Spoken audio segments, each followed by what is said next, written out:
The Last of Us es una serie de televisión de HBO basada en el aclamado videojuego del mismo nombre desarrollado por Naughty Dog. La serie se estrena el 15 de enero en HBO y HBO Max y me invitaron a hacer entrevistas con el elenco y mentes creativas detrás de esta serie. Pero antes hablemos un poco sobre The Last of Us por si aún no sabes nada acerca de la trama. La historia se sitúa 20 años después de que la civilización moderna haya sido destruida. Joel es un superviviente aguerrido y es contratado para contrabandear a Ellie, que es una chica de 14 años, fuera de una zona de cuarentena opresiva. Lo que inicia siendo un trabajo pequeño se convierte pronto en un viaje brutal y desgarrador mientras que recorren Estados Unidos y dependen uno en el otro para sobrevivir. Ya les he contado en videos anteriores que amo The Last of Us y a estos personajes, y si han visto mis live streams en Twitch puede que me hayan visto jugar los dos juegos por ahí. Les dejo por aquí arriba un video que hice hace tiempo sobre todo lo que tienes que saber sobre el primer videojuego. Pero bueno, regresando a las entrevistas, HBO me permitió platicar con Pedro Pascal, quien interpreta a Joel, Bella Ramsey, quien interpreta a Ellie, Gabriel Luna, quien interpreta a Tommy, Merle Dandridge, quien interpreta a Marlene, así como Craig Mazin y Neil Druckmann, quienes son escritores y productores ejecutivos de la serie. Amigos, no saben la emoción que tenía por hablar con Neil Druckmann, lo admiro muchísimo. Él es copresidente de Naughty Dog y además de crear The Last of Us 1 y 2, trabajó en Uncharted 2, 3 y sobre todo en el 4. Estas franquicias son de mis juegos favoritos, así que lo admiro muchísimo y tenía apuntadas como 20 preguntas para hacerle, pero pues solo dio tiempo de hacerle 2. Pero bueno, fue muy interesante todo lo que me dijo y espero que disfruten estas entrevistas tanto como yo. Hey guys, how are you? Hi. Well, how are you? I'm so excited. I love The Last of Us, and I think this is the best video game adaptation I've ever seen. So congratulations on that. Nice of you to say. Oh, I love hearing that. Thank you. Thank you. Thank you and thank God. You sure you don't like Super Mario Brothers better? Bob Hoskins and Johnny Legs. No. I like that one, but anyway. My first question is for Neil. What do you think is the best formula to make a video game adaptation? That's a good question. I think one is understanding the source material and understanding what makes it special. I think often these adaptations, they cling on to the superficial things, like they think players want to see the character jump in a particular way, or and in the case of The Last of Us, it's about those relationships between the characters. Two, I think you need to have the right partner that understands the material and would love it in the same way that, you know, the people that have made it, like at Naughty Dog, loved it. And that was with Craig Mazin and ultimately the whole cast and crew that came from HBO. And then it's about putting really talented people and letting them do their thing. And right, so this goes from our entire cast to we got the best prosthetic people in the world. We got the best VFX people in the world. We work with D-Neg and Weta.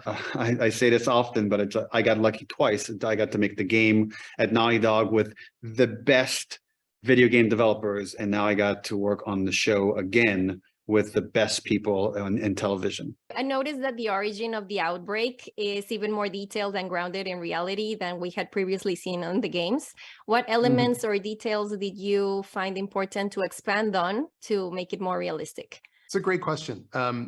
Neil and I, we are aware that there are a lot of zombie shows, and we know that there are some similarities between infected people and zombies, maybe more so in the game than in the show. One of the things we wanted to do was make everything feel very real and very grounded.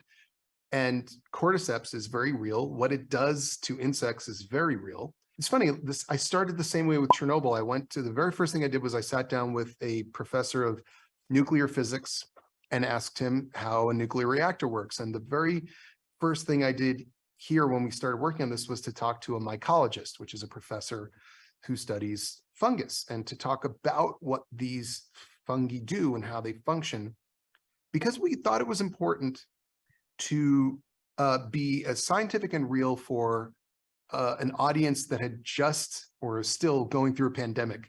We're all scientists now. We're all smart about these things, and we wanted to honor that.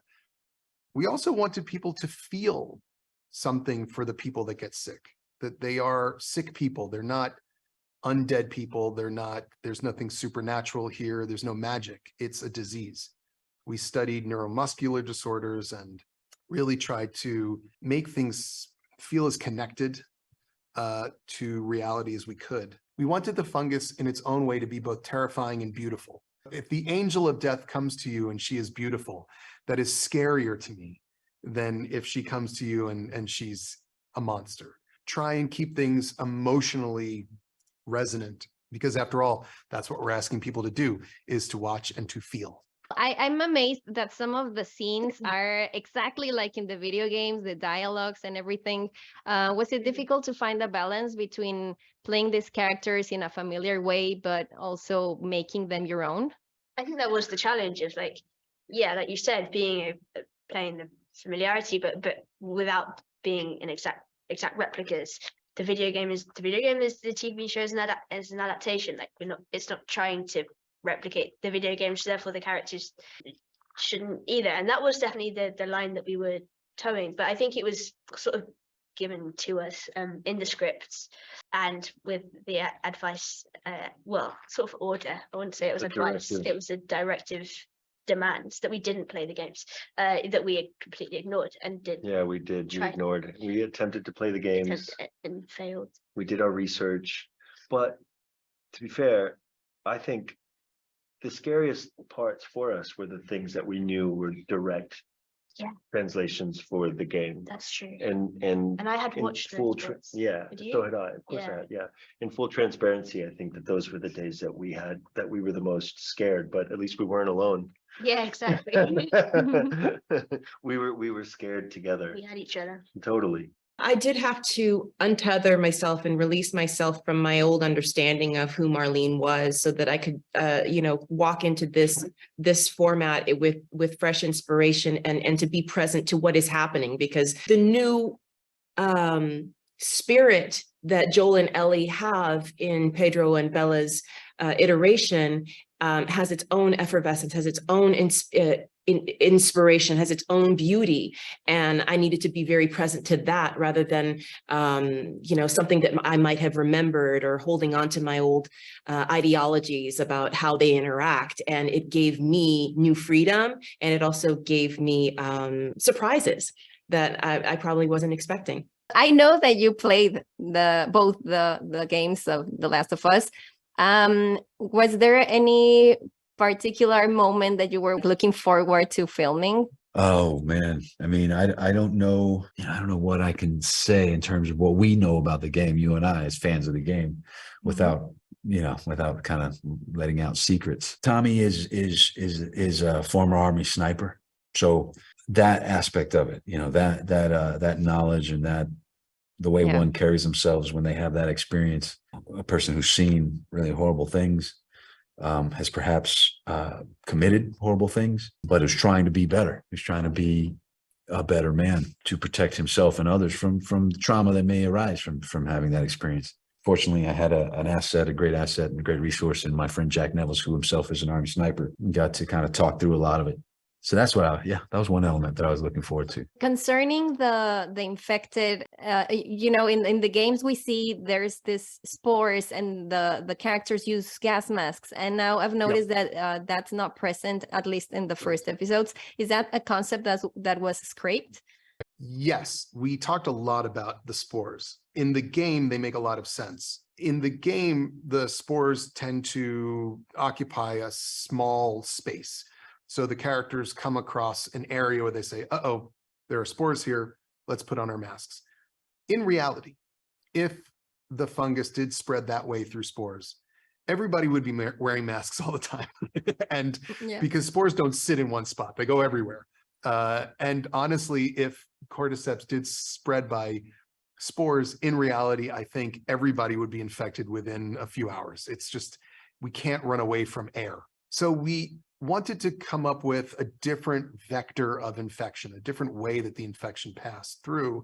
And again, talking to scientists, we came up with a slightly different method that honors the game, feels very similar to the game in really important ways. Biting matters, but it's not incompatible with the way fungi actually work. And in truth, I think we thought it was actually a bit scarier. Neil, for a long time you worked with Troy Baker and Ashley Johnson as your Joel and Ellie, and how does it compare now seeing these characters played by Pedro and Bella? I am really good friends. I love Troy Baker and Ashley Johnson, who played Joel and Ellie in the game. They helped create those characters in my mind. There was just like words on the page until they brought those characters to life. And they will, in my mind, forever be Joel and Ellie. And they get the privilege of being the first Joel and Ellie. But now, because we're going to another medium and they couldn't play those roles in this medium, we cast Bella and Pedro, and now they've become Joel and Ellie in this medium. And they're both sets of characters of Joel and Ellie. It's almost like we're in some multiverse where they just happen to be different variations of the same character.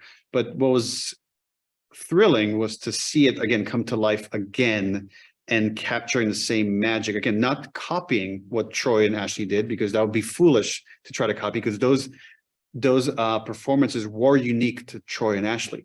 So Pedro and Bella had to make it their own, and yet they still captured that chemistry, that lightning in the bottle of like seeing this relationship slowly evolve over a long period of time, and ultimately where it goes. Ashley Johnson and Troy Baker, they have a role in this series. Did they give you any advice into how to play these characters or something? They couldn't have been more generous and more supportive. We got to meet them on set. They were really sort of spontaneous and organic meets. Couldn't have felt more like instant family. Friendliness, familiarity. There was such a mutual respect that we felt like, give us your blessing, give us your permission. Thank you for being a guide and creating the skin to step into. And my first meeting with Troy and Ashley was the same. It was so unexpected and natural. I was just looking into each other's eyes and just being kind of like, wow, just sort of like sparkly. And you're just sort of like, you're Ashley Johnson, Yeah. So cool. Marlene is a very important key character to the story. Will we get to see more of her relationship with Ellie in this series?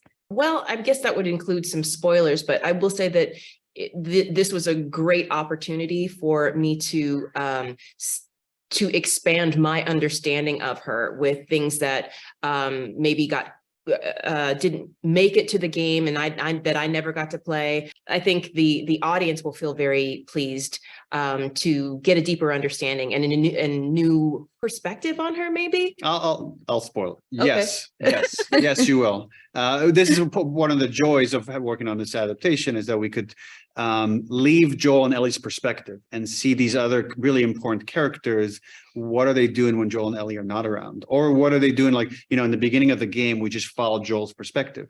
I don't know if you got to see the first episode yet, but it's like we get to leave Joel's perspective and see Marlene interact with Ellie before Ellie met Joel, which is something we couldn't do in the game. And those kind of opportunities is what was exciting for me as someone that has already worked on the story one time, is different ways of enriching it and expanding it in this other medium. Well said. Fans are very protective of these characters in this franchise because they love these characters.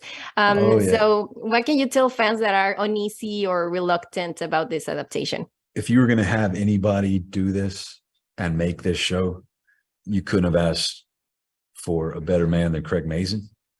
You couldn't ask for someone who loves it anymore, because Craig truly loves it. And he and Neil worked extremely close together to craft the story and to know when to grow the story, to know when to turn in certain directions that the game doesn't go, but also to know when to keep it exactly the same, because there's certain moments that need to be that way and that we as fans of the game want to see. They can rest assured that we loved it, and we loved every second of it. As hard as it was, there's a lot of love from everyone on the crew. Because it's such a well-known entity, you have people who were able to know the story and were passionate about telling it. Great. Well, thank you so much for your time, and congratulations on the series. It was Paola, correct? Paola, yes. Yes. Nice to meet you. Thank you very much. Nice to meet you too. Espero que les haya gustado este video, muchas gracias por verlo y muchas gracias a HBO por permitirme hacer estas entrevistas. Si te gustó este video dale like, compártelo, suscríbete al canal, sígueme en redes como Paola Del Castillo y recuerda, ¿para qué ser un nerd si puedes ser un extraordinario? Adiós. ¡Mua!